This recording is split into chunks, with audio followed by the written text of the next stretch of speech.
Benay, 4000 habitants et un patrimoine remarquable.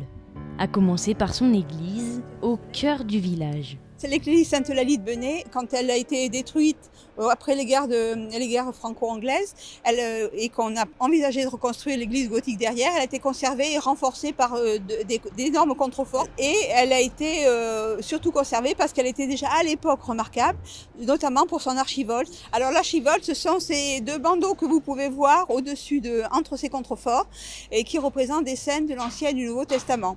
Et c'était comme un livre d'images qui était fait au Moyen-Âge. La richesse de Benay se trouve aussi dans ces ruelles que l'on appelle des peu.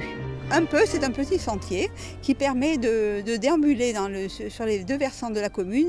Le bourg s'est construit sur ces deux versants. Au milieu, il y avait un ruisseau qui s'appelle le Vrison, qui a été enterré au XIXe siècle.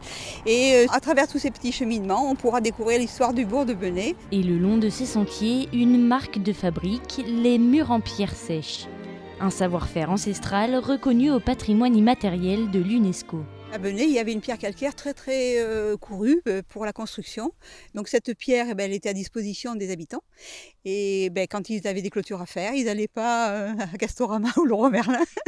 Ils prenaient ce qu'ils avaient sous la main. C'est ancestral, les murs de pierre sèche, ça existe depuis le néolithique.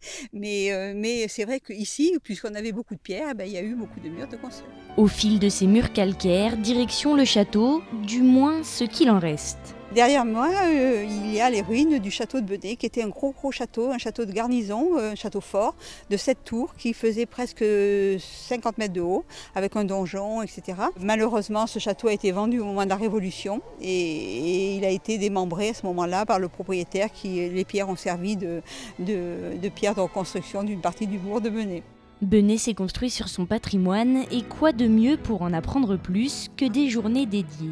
Ce sera d'ailleurs le mot de la fin.